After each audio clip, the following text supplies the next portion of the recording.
ఈ రోజు పెద్ద ఎత్తున పాల్గాలో జరిగిన సంఘటనకి ప్రతి వారు కూడా స్పందిస్తా ఉన్నారు. ఎందుకంటే ఇలాంటి సంఘటనలు జరగరాదు. ఏదున్నా కూడా పాకిస్తాన్ వెనకుండి డ్రామా ఆడే పరిస్థితి చేస్తూ ఉందని కూడా మన రిపోర్ట్స్లో వచ్చినాయి. ఈ పరిస్థితిలో కూడా అమిత్ షా గారు కానీ మోడీ గారు సరైన నిర్ణయం తీసుకోవడం చాలా సంతోషంగా ఉంది.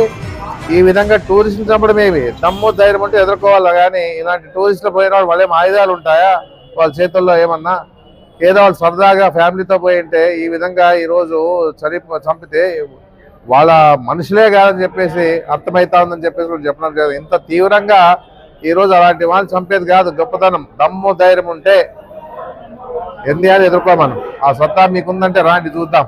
అంతేగాని ఏదో టూరిస్ట్ చంపి మోడీ గారికి చెప్పమనేది, మోడీ గారికి ఏం చెప్తారు? మోడీ చిన్నమైన వ్యక్తి కాదు ఆయన. ఏదున్నా కూడా అనుకుంటే సాధిస్తారు అమిత్ షా గాని మోడీ గారు అని చెప్పేసి కూడా గట్టిగా చెప్పడం జరుగుతూ ఉంది. ఎందుకంటే ఈ ఇండియాలో ఈ విధంగా ఎప్పుడు కూడా జరిగినటువంటి సంఘటన పాల్గావలో టూరిస్ట్ చంపడం చాలా బాధాకరంగా ఉంది. ఇండియా అంతా ఏకమైంది ఈరోజు. ఎందుకంటే కుల మత భేదాలు లేకుండా అందరూ కూడా ఐక్యతతో ఉంటూ ఈరోజు పాకిస్తాన్ మీద ఏ విధంగా మనకి ఎంత వాళ్ళ మీద అక్కసుందని తెలుస్తూ ఉంది.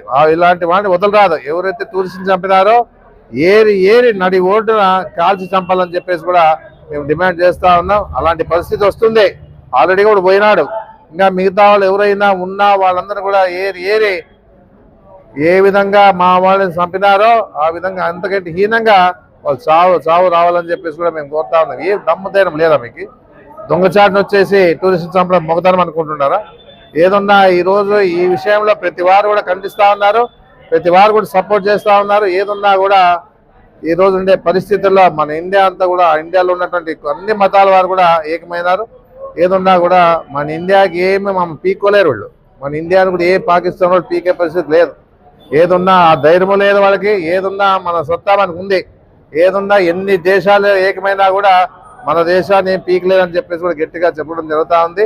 ఏదున్నా ఈ సంఘటనలో ఈరోజు చేసిన ర్యాలీలో కూడా ప్రతి వారు పాల్గొన్నారు. ఎందుకంటే ఇది మనకు అవసరం. ఇది అందరూ ఐక్యత ఉన్నామని చెప్పేసి చూపించుకునేదానికి కానీ ఈ విధంగా జరిగిన సంఘటనకి అందరూ కూడా కలిసి ఉన్నామనేది కూడా ఈరోజు రాష్ట్రం దేశమంతా కూడా చూపిస్తా ఉందని చెప్పేసి కూడా నేను చెప్పడం జరగదని. ఇలాంటి సంఘటనలు జరిగిన దానికి పాకిస్తాన్ ఊరికే వదిలే పరిస్థితి లేదు.